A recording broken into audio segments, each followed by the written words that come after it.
ಅತ್ಯಂತ ಸಂತೋಷದಿಂದ 71ನೇ ಸಹಕಾರಿ ಉತ್ಸವದಲ್ಲಿ ಭಾಗವಹಿಸಿದ್ದೇನೆ. ಇದೇ ದಿನ ಸುಮಾರು 71 ಜನರಿಗೆ ಸಹಕಾರಿಗಳಿಗೆ ಸಹಕಾರ ಕ್ಷೇತ್ರದಲ್ಲಿ ಬಹಳಷ್ಟು ಕೆಲಸ ಮಾಡಿರ್ತಕ್ಕಂಥ ಅಪಾರ ಕೆಲಸ ಮಾಡಿರ್ತಕ್ಕಂಥ ಸಹಕಾರಿಗಳಿಗೆ ಸಹಕಾರಿ ರತ್ನ ಪ್ರಶಸ್ತಿಯನ್ನು ಕೊಡ್ತಾ ಇದ್ದಾರೆ.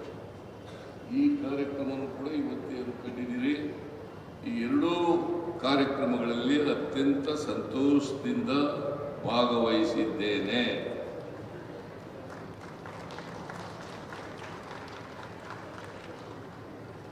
ಸಹಕಾರಿ ಕ್ಷೇತ್ರ ಸ್ವಾತಂತ್ರ್ಯ ಪೂರ್ವದಲ್ಲೇ ಕರ್ನಾಟಕದಲ್ಲಿ ಪ್ರಾರಂಭ ಆಯಿತು. 1904ನೇ ಇಸ್ವಿ. ಈಗ ತಾನೇ ನೆಹರೂರವರಿಗೆ, ಮಹಾತ್ಮ ಗಾಂಧೀಜಿಯವರಿಗೆ,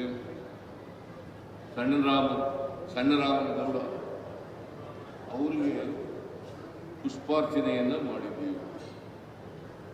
ಸಣ್ಣರಾಮನಗೌಡ ಅವರು ಸಹಕಾರಿ ಪತ್ತಿನ ಸಹಕಾರ ಸಂಘವನ್ನು ಪ್ರಾರಂಭ ಮಾಡಿದರು.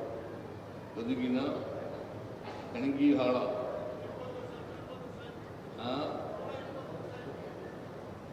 1904ನೇ ಇಸ್ವಿ.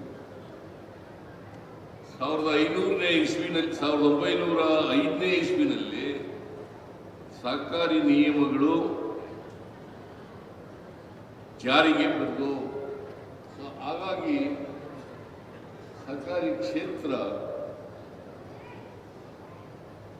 ಸ್ವಾತಂತ್ರ್ಯ ಪೂರ್ವದಲ್ಲಿಯೇ ನಮ್ಮ ದೇಶದಲ್ಲಿ ಇತ್ತು ಅಂತಕ್ಕಂಥದ್ದನ್ನು ನಾವು ನೆನಕಬೇಕಾಗ್ತದೆ ಅಂತಕ್ಕಂಥ ಮಾತುಗಳನ್ನು ಹೇಳಲಿಕ್ಕೆ ಬಯಸ್ತಾ ಇದ್ದೇನೆ.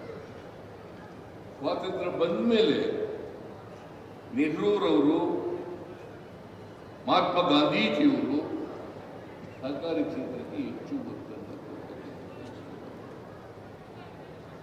ಅವರು ನೆಹರೂರವರು ಪ್ರಧಾನಮಂತ್ರಿ ಆದಮೇಲೆ ನಿಮಗೆಲ್ಲ ಗೊತ್ತಿದೆ, ಪಂಚವಾರ್ಷಿಕ ಯೋಜನೆಗಳನ್ನು ಮಾಡಿದ್ರು. ಆ ಪಂಚವಾರ್ಷಿಕ ಯೋಜನೆಯಲ್ಲಿ ಸಹಕಾರಕ್ಕೆ ಒತ್ತು ಕೊಡ್ತಕ್ಕಂಥ ಕೆಲಸವನ್ನು ಮಾಡಿದ್ರು.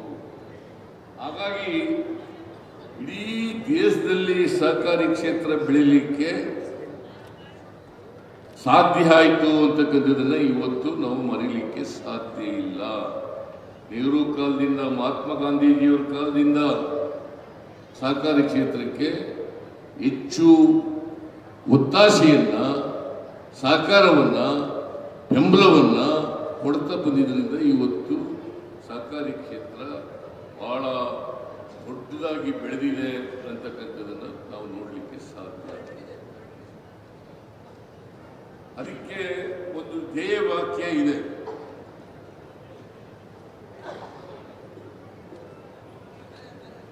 ಎಲ್ಲರಿಗೂ ನಾನು, ನನಗಾಗಿ ಎಲ್ಲರೂ. ಎಲ್ಲರಿಗೂ ನಾನು, ನನಗಾಗಿ ಎಲ್ಲರೂ. ಇದು ಧ್ಯೇಯವಾಕ್ಯ. ಸಹಕಾರಿ ಕ್ಷೇತ್ರದಲ್ಲಿ